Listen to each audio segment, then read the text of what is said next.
Oke, setelah kita menambahkan sejumlah objek di observable list, langkah berikutnya adalah memecah data-data yang ada di observable list ke kolom-kolom yang sesuai.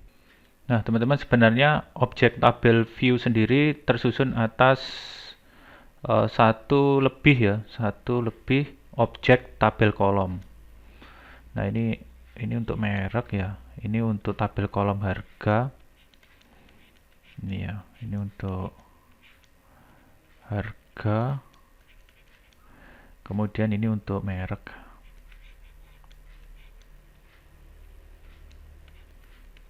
Nah, seperti ini. Jadi tersusun atas, di contoh kita ini tersusun atas 3 objek tabel kolom. Nah, oh ya, tabel kolom sendiri di sini ada bagian-bagiannya. Kalau di sini namanya header. Jadi ini namanya header. Kemudian yang isinya ini, yang baris-barisnya ini disebut dengan cell. Nah, salah satu tugas dari objek tabel kolom, ya, jadi tanggung jawab untuk objek tabel kolom ini, satu untuk display atau jadi untuk menampilkan value pada sel, pada tiap-tiap sel yang menjadi tanggung jawabnya. Jadi dia, sebuah objek tabel kolom ini, dia bertanggung jawab untuk menampilkan nilai-nilai yang ada di dalam sel ini. Ya. Kemudian editing, ya, editing value sama pada tiap-tiap sel. Jadi dia juga bertanggung jawab untuk melakukan editing di sini. Nah, kita hanya fokus di sini dulu, yaitu display, menampilkan nilai-nilai untuk tiap-tiap sel. Nah, untuk tabel kolom, objek tabel kolom yang ini, yang merek ini juga sama. Tanggung jawabnya dia juga harus bisa menampilkan nilai-nilai pada tiap-tiap sel yang jadi tanggung jawabnya. Jadi ini tidak bertanggung jawab untuk mengisi value pada sel di kode, tapi dia bertanggung jawab untuk mengisi value di sel yang berada di bawahnya dia sendiri. Nah, lalu pertanyaannya adalah bagaimana objek tabel kolom ini supaya bisa menampilkan nilai pada tiap-tiap sel. Nah, ini kita harus mengset yang namanya cell value factory. Ya, properti yang ada di tabel kolom ini namanya cell value factory. Ini tugasnya menentukan bagaimana cara tabel kolom ini supaya dia bisa menampilkan value pada sel. Nah, untuk menentukan cell value factory pada sebuah objek tabel kolom, kita harus memanggil metode set cell value factory untuk tiap-tiap kolom. Jadi misalnya tabel kolom seperti ini ya, kode, kemudian sama dengan kode tabel kolom begini sama dengan new bla bla bla begini ya. Maka untuk men-set cell value factory ini, kita bisa memanggil metode kode tabel kolom, kemudian set cell value, ini V-nya besar, factory F-nya besar. Kemudian ini ada argumennya yang harus diteruskan di sini. Jadi intinya metode set cell value factory ini akan mengeset properti cell value factory yang ada pada sebuah objek tabel kolom. Nah, contoh di sini berarti metode ini akan men-set properti cell value factory pada objek tabel kolom yang direferensikan oleh variabel kode tabel kolom. Ini adalah variabel yang merujuk pada objek tabel kolom. Nah, seperti itu. Nah, cell value factory sendiri ini menentukan bagaimana sebuah objek tabel kolom mengisi nilai-nilai untuk tiap-tiap sel. Nah, ini juga sama, teman-teman. Yang harga ini juga sama. Berarti yang harga ini harus kita set juga. Harga, kemudian tabel kolom, kemudian set sel. Ini saya teruskan di bawah, value factory. Titik begini ya. Nah, ini juga sama untuk merek di sini. Berarti ini harga tabel kolom dot set cell value factory. Kemudian titik seperti ini. Nah, sekarang kita masuk ke bagian apa yang harus diisi apa yang harus diteruskan di metode set cell value factory ini. Argumen apa yang harus diteruskan. Jadi saya ambil contoh untuk ini, teman-teman, untuk kode ya. Jadi untuk kolom kode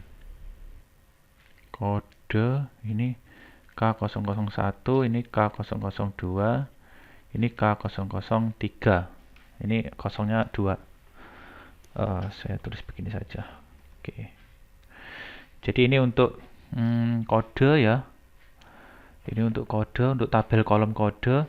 Jadi maunya untuk tabel kolom kode yang ada di sini kan harus kita isi dengan objek. Di kasus kita tadi kan harus kita isi dengan objek barang ya. Nah, objek barang itu sendiri kan ada banyak tadi. Objek barang yang jumlah objek barang ini sesuai dengan jumlah record. Jadi kalau jumlah record hasil query-nya ada 3 misalnya ya. Record ke 1, kemudian record yang kedua, record yang ketiga, maka jumlah objeknya juga ada 3 ya. Misalnya ini ya, 2 dan 3. Nah, masing-masing objek barang ini ya, objek. Jadi untuk objek barang itu tadi kan mengandung field ya, mengandung field tadi sudah kita jelaskan bahwa field digunakan untuk menyimpan suatu nilai ya. Nah, untuk objek barang itu sendiri itu kan mengandung field kode, kemudian field ini ya, merek, kemudian field harga. Berarti untuk tabel kolom kode ini harus kita isi dengan nilai yang ada di. Jadi ini karena punya nilai atau value ya, yang dikandung di field kode yang ada di objek barang ya. Ini objek barang. Nah, untuk mendapatkan nilai yang ada di field di masing-masing field, kita juga sudah mendefinisikan sebuah metode getter kan ya. Jadi kita nanti harus memanggil metode getter yang khusus untuk mendapatkan kode. Dalam kasus kita ini ya, karena ini tabel kolom kita untuk kode, berarti kita harus mendapatkan nilai yang ada di field kode. Cara untuk mendapatkan nilai yang ada di membaca atau mendapatkan nilai yang ada di field, kita panggil getter. Lebih spesifiknya kita panggil get metode get kode ya, seperti ini. Nah, kemudian kita masukkan di argumen, jadi kode tabel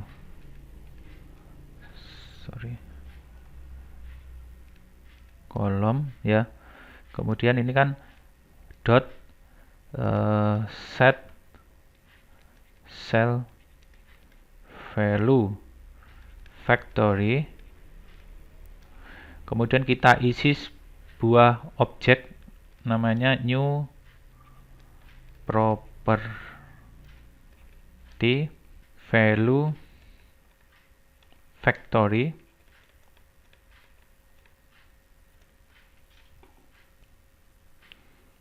Kemudian ini tanda seperti ini ya. Oke, ini saya rapikan dulu. Nah, seperti ini. Kemudian ini diikuti dengan nama dari getter tapi tanpa get. Jadi ini kita tulis kode, K-nya kecil. Ya, seperti ini. Sorry, bukan titik koma, tapi seperti ini. Jadi di sini nanti cell value factory akan diisi oleh objek property value factory. Objek value property value factory ini akan merujuk pada getter sesuai dengan string yang ada di sini. Jadi kalau nilai string yang ada di sini kode, maka dia akan mengambil get K-nya besar kode. Kalau di sini string yang ada di sini ini nama barang gitu ya. Ya.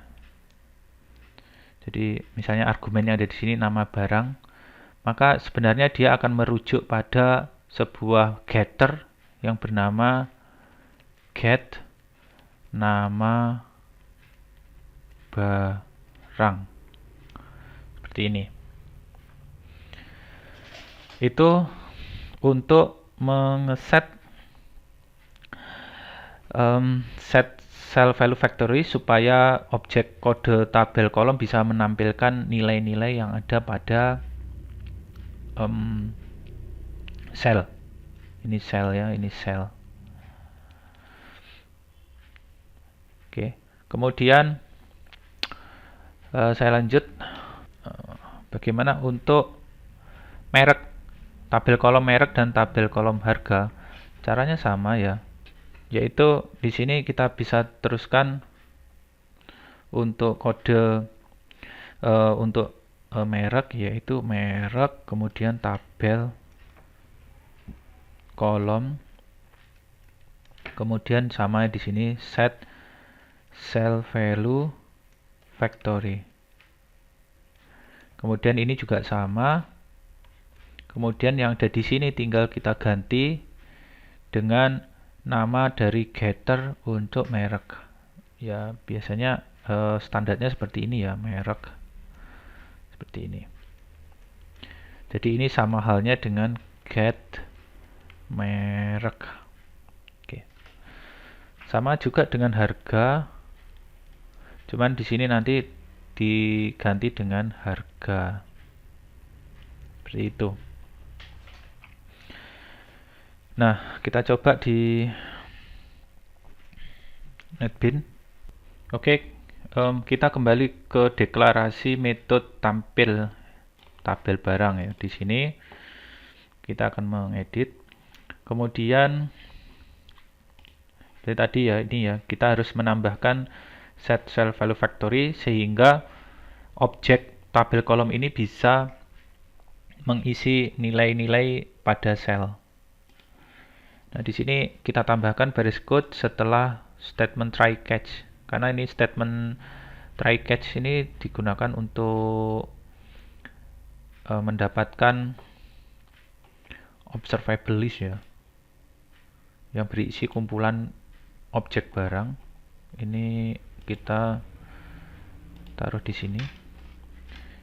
Yang pertama tabel kolom kita kan yang pertama adalah dirujuk oleh field, bukan variabel ya, oleh field kode tabel kolom. Di sini kita tambahkan kode atau this, ini juga boleh.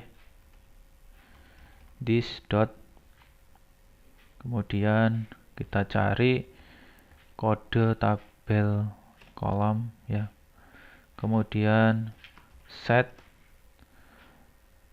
cell value factory ya, bukan cell factory tapi set cell value factory. Oke, kemudian new property, kemudian value factory. Nah, di sini kita isi dengan kode karena untuk mendapatkan nilai dari properti field kode di sini kita harus menggunakan getter get kode ya, sehingga yang diambil yang kodenya saja, getnya dihilangkan, kemudian k-nya dirupakan dalam huruf kecil seperti ini. Kemudian kita lanjutkan untuk tabel kolom berikutnya.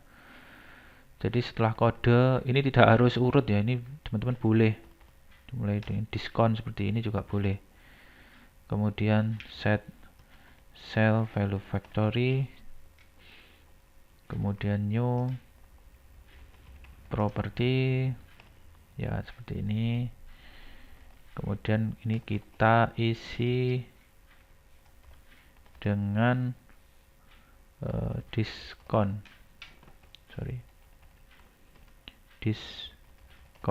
oke.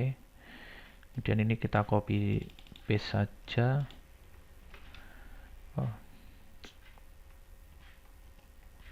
Ini ya, oke. Ini untuk diskon. Kemudian ini diskon bukan diskom ya, diskon. Oke. Jadi setelah ini saya urutkan saja sesuai dengan urutan field. Pertama merek tabel kolom ini, kemudian kategori, kemudian satuan, kemudian jumlah ya, kemudian harga beli, kemudian harga jual, kemudian diskon. Ini harus kita ganti untuk getternya. Ini kategori, kemudian ini satuan, kemudian ini jumlah, kemudian ini harga beli. Nah, ini kita menggunakan hanya kecil, B-nya besar ya. Di sini harga beli ya, getter untuk field harga beli, get harga beli. Di sini langsung kita hanya kecil, B-nya besar. Kemudian harga jual, yang terakhir adalah diskon. Nah, oke, sudah kita tambahkan seperti ini. Ini hanya menambahkan bagaimana cara tabel kolom untuk mengisi nilai-nilai pada sel yang ada di bawahnya, tetapi dia tidak menentukan apa yang harus diisi, tapi ini hanya menentukan bagaimana cara mengisinya. Kemudian kita lanjutkan, lalu apa yang harus diisi? Yang harus diisi itu bisa kita set di tabel view ya, jadi di objek tabel view, kemudian kita set item, kita panggil metode set item. Di sini nanti kita masukkan observable list ya, jadi daftar barang ini tadi yang sudah ditambahkan objek-objek barang ini nanti akan kita tambahkan sebagai item-item pada tabel barang, objek tabel barang, tabel view ya. Di sini nanti oleh objek tabel kolom akan dicari getter kode, diskon, kategori, dan ini bukan diskon ya, ini tapi merek. Oke, merek, kategori, satuan, jumlah, harga beli, harga jual, diskon ya, udah benar. Nah, seperti ini. Kemudian kalau sudah datanya sudah dimasukkan ke item-item pada tabel barang, tabel view, terus cara mendapatkan data, cara mendapatkan value untuk sel juga sudah di baris 90 sampai 98 ini. Sudah. Kemudian metode tampil tabel barang ini harus kita jalankan, harus kita panggil di metode initialize. Jadi metode initialize ini secara otomatis akan dijalankan ketika pertama kali aplikasi dibuka. Jadi di sini tinggal kita panggil saja tampil tabel barang. Nah, ini teman-teman, ini disebut juga dengan method calling ya, atau ya method call ya, method calling atau invoke. Jadi istilah invoke atau call itu memanggil. Untuk memanggil metode itu kita cukup tulis nama metodenya di sini, kemudian kurung buka, kurung tutup, kemudian titik koma. Nah, segala sesuatu yang ada kaitannya, yang mengandung kurung buka, kurung tutup ini pasti terkait dengan metode. Ya, ini untuk memanggil, kemudian ini untuk mendeklarasikan. Kalau sudah, ini kita simpan saja. Kemudian ini coba kita jalankan. Nah, hasilnya seperti ini teman-teman. Ya, ini label, kemudian ini judul dari Windows, kemudian ini tabel kolom, ini tabel kolom ya. Jadi seperti ini. Ini kalau kita klik di barisnya, di baris tabel, maka nanti diberi warna biru ya. Seperti ini. Kalau mau kita sort, ini bisa kita klik seperti ini. Nah, sorting ini tuh juga tanggung jawab atau tugas dari objek tabel kolom ya. Ini juga misalnya ini ascending, ini descending. Ya, ini ascending, kecil ke besar, ini descending. Kalau kita besarkan misalnya resize ya, kalau mau kita ubah ukurannya, mengubah ukuran dari kolom ini juga tanggung jawab dari objek tabel kolom. Jadi objek tabel kolom ini tanggung jawabnya sangat banyak teman-teman. Ya, seperti ini. Ya, jadi ini kalau mau sorting, ascending atau descending. Nah, seperti ini. Nah, ini kurang lebih seperti ini. Jadi data-data yang ada di sini ini diperoleh dari tabel di database. Seperti itu.